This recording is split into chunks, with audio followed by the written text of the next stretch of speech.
വീണ്ടും കോൺഗ്രസിന്റെ കേന്ദ്ര നേതൃത്വത്തിന് എംപിമാർ സമ്മർദ്ദം ചെലുത്തുകയാണ് നിയമസഭാ തെരഞ്ഞെടുപ്പിൽ മത്സരിക്കുന്നതിനായി. എംപിമാരായി മാത്രം തുടർന്നാൽ പോരാ, അതിനു പകരം നിയമസഭാ തെരഞ്ഞെടുപ്പിൽ മത്സരിച്ച് വിജയിച്ച് എംഎൽഎയും മന്ത്രിയും ഒക്കെ ആകണം എന്നുള്ളതാണ് അവരുടെ ആഗ്രഹമായി അവർ പറയുന്നത്.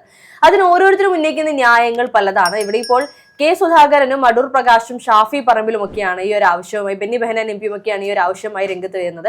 ഈ പേരുകൾ നമ്മളിതിന് മുൻപും കേട്ടിരുന്നുവെങ്കിലും എംപിമാർ മത്സരിക്കേണ്ടതില്ല എന്നുള്ള AICCയുടെ തീരുമാനത്തിന് വീണ്ടും വിലങ്ങുതടിയായിട്ടാണ് ഈ പറയുന്ന എംപിമാർ രംഗത്ത് വരുന്നത്. ഇതിൽ ഷാഫി പറമ്പിലാണ് ഏറെ ശ്രദ്ധ പിടിച്ചുപറ്റുന്നത്. അദ്ദേഹം പറയുന്നത് പാലക്കാട് അദ്ദേഹത്തിന് തിരിച്ചു വേണം എന്നുള്ളതാണ്.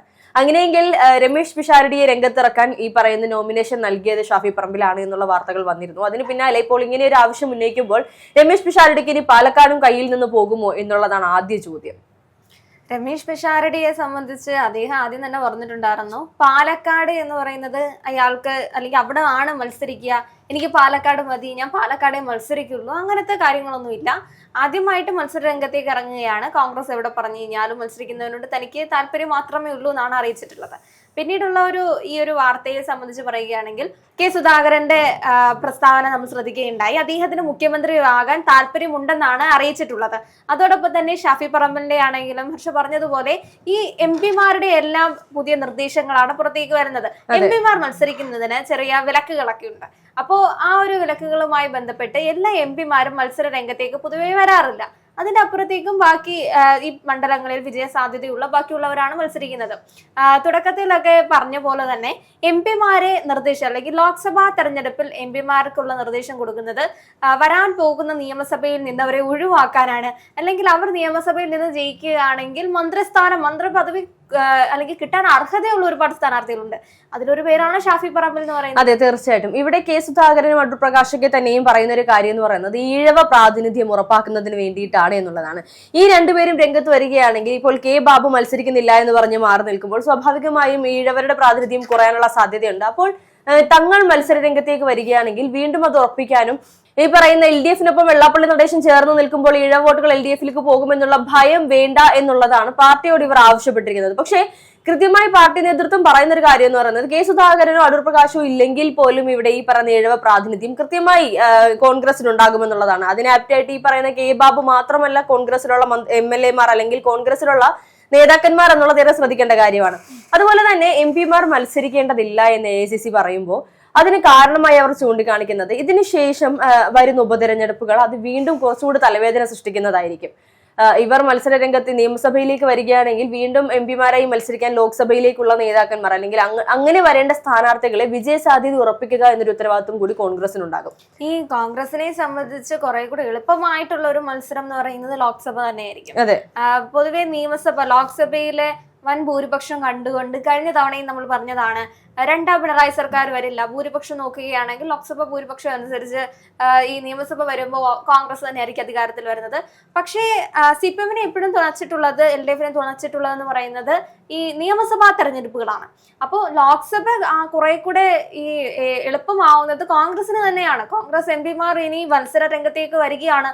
അവർക്ക് മന്ത്രിസ്ഥാനങ്ങൾ ആവശ്യമായിട്ട് അല്ലെങ്കിൽ അവർക്ക് ആഗ്രഹമുണ്ടെങ്കിൽ അത് തുറന്നു പറയുന്ന ഒരു പ്രധാന കാര്യം തന്നെയാണ്. സുധാകരനെ സംബന്ധിച്ചാണെങ്കിൽ തുടക്ക സമയം തൊട്ട് മുഖ്യമന്ത്രി കോൺഗ്രസ് ആണ് ഭരണത്തിൽ വരുന്നതെങ്കിൽ മുഖ്യമന്ത്രിയാകാൻ അർഹമായിട്ടുള്ള പേരുകളിൽ ഒരു പേര് കെ സുധാകരന്റേതായിരുന്നു. രമേശ് ചെന്നിത്തലയുടെ പേരും VD സതീഷിന്റെ പേരും വരുന്നതിനോടൊപ്പം കെ സുധാകരന്റെ പറഞ്ഞിട്ടുണ്ടായിരുന്നു.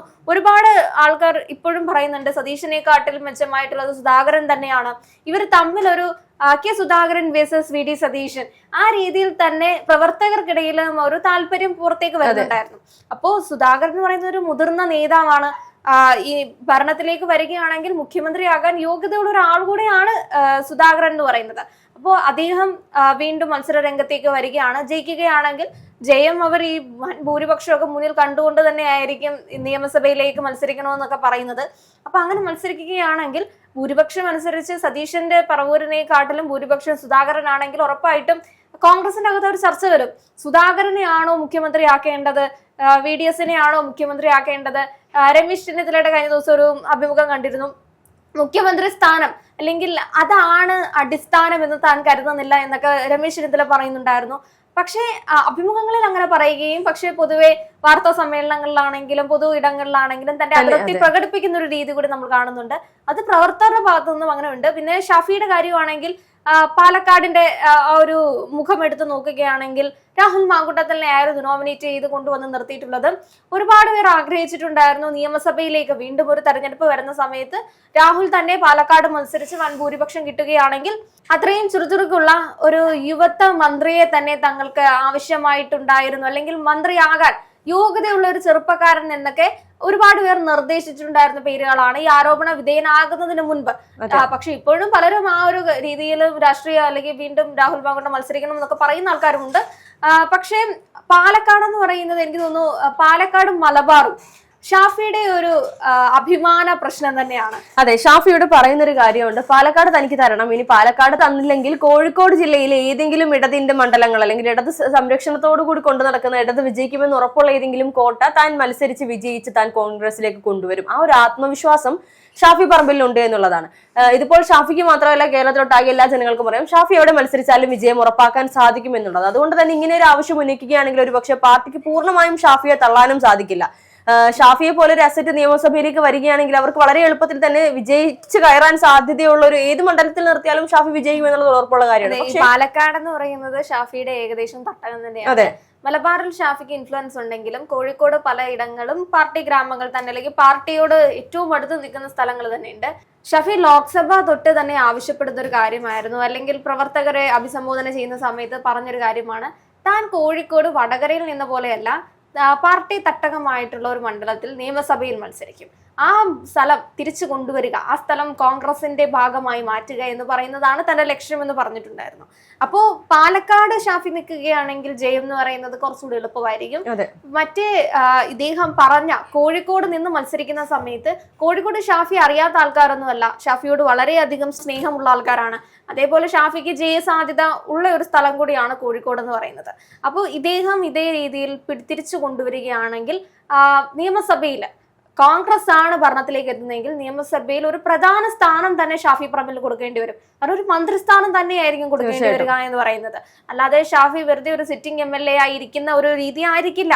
ഷാഫി വരുന്ന സമയത്ത് കൃത്യമായി മന്ത്രിസ്ഥാനം കൊടുക്കേണ്ടതായിട്ട് തന്നെ വരും. അതേപോലെ ബാക്കിയുള്ള ബെന്നി ബെഹന്നാൻ ആണെങ്കിലും അടൂർ പ്രകാശ് ആണെങ്കിലും ഇവർക്കൊക്കെ ആഗ്രഹം എന്ന് പറയുന്നത് മന്ത്രിസ്ഥാനം തന്നെയാണ്. എത്ര കാലങ്ങളായിട്ട് MLA-മാരായി ഇരുന്നുകൊണ്ടിരിക്കുക, നീണ്ട 10 വർഷമായിരുന്നു ഇവർ ഈ പ്രതിപക്ഷത്തിരുന്നുകൊണ്ടിരുന്നത്. പ്രതിപക്ഷത്തിരുന്ന് തിരിച്ച് ഭരണപക്ഷത്തേക്ക് വരുന്ന സമയത്ത് എല്ലാവരുടെയും ആഗ്രഹം ഇത് തന്നെയാണ്, മന്ത്രിസ്ഥാനം ഉണ്ടാവണം. അല്ലാതെ പാർട്ടി കോൺഗ്രസിന് വേണ്ടി പ്രവർത്തിച്ചിട്ട് ഞാൻ പുറത്ത് ഗ്യാലറിയിൽ ഇരിക്കാമെന്ന് പറയുന്ന ഒരു തീരുമാനം ആരെങ്കിലും എടുക്കുന്നുണ്ടോ? എല്ലാവർക്കും ആഗ്രഹം അത് തന്നെയാണ്. പക്ഷെ എങ്ങനെയെങ്കിലും സംസ്ഥാനത്തെ പാർട്ടി കോൺഗ്രസ് ഇതെല്ലാത്തിനെയും ഒരു യോജിപ്പിച്ച് ആർക്കും ഒരു പ്രശ്നമുണ്ട് അല്ലെങ്കിൽ ആർക്കും ഒരു അസരസ്യം ഉണ്ടാക്കാത്ത രീതിയിൽ മുന്നോട്ട് കൊണ്ടുപോവുക എന്നൊരു രീതിയാണ് കോൺഗ്രസ് നിലവിൽ ഇതുവരെ സാധിച്ച് അല്ലെങ്കിൽ നിലവിൽ ഇതുവരെ ചെയ്തുകൊണ്ടിരിക്കുന്നത്. ഇപ്പോൾ ഒരു നേതാക്കന്മാർ പോലും പുറത്തേക്ക് വന്നിരുന്ന മറ്റൊരാളെ തന്റെ പാർട്ടിയെ തന്നെ ചെളിവാരി തേക്കുന്ന ഒരു അവസ്ഥ നിലവിൽ ഇതുവരെ കോൺഗ്രസ് ഉണ്ടാക്കാതിരിക്കുന്നത് ചരിത്രത്തിൽ ആദ്യമായിട്ടൊക്കെ ആയിരിക്കാം അങ്ങനെ ഒരു രീതിയിൽ. അപ്പോ ആ ഒരു രീതി നോക്കുകയാണെങ്കിൽ ഇവർ ചോദിക്കുന്ന ഒരു സീറ്റും നമുക്ക് കൊടുക്കാതിരിക്കാൻ പറ്റില്ല, കോൺഗ്രസിന് കൊടുക്കാതിരിക്കാൻ പറ്റുന്നതല്ല. ഇവരെല്ലാവരും മുന്നിലേക്ക് വന്ന് തന്റെ ലോക്സഭാ സീറ്റ് മാറ്റി വെച്ചിട്ട് ഞങ്ങൾ നിയമസഭയിലേക്ക് മത്സരിക്കാൻ പോവുകയാണെന്ന് ഇവർ പറയുന്ന ഓരോ സീറ്റും ഇവർക്ക് കോൺഫിഡൻസ് ഉള്ള സീറ്റുകളാണ്. അല്ലാതെ തനിക്ക് ഒരിക്കലും ജയിക്കാൻ പറ്റാത്ത ഏതെങ്കിലും ഷാഫി ഇപ്പൊ വന്ന് ഞാൻ തിരുവനന്തപുരത്ത് ഞാൻ ഇവിടെ മത്സരിക്കാം എന്നൊന്നും അല്ലല്ലോ പറയുന്നത്. അതെ, കൃത്യമായ കോൺഫിഡൻസോട് കൂടിയാണ് ഷാഫി രംഗത്ത് വരുന്നത്. ഷാഫി മാത്രമല്ല എല്ലാ MP-മാരും. ഇനിയിപ്പോൾ AICCയുടെ തീരുമാനം എന്താണ് എന്നറിഞ്ഞാൽ മാത്രമാണ് കൂടുതൽ ഇതിനെക്കുറിച്ച് ഔദ്യോഗിക സ്ഥിരീകരണം വരികയുള്ളൂ.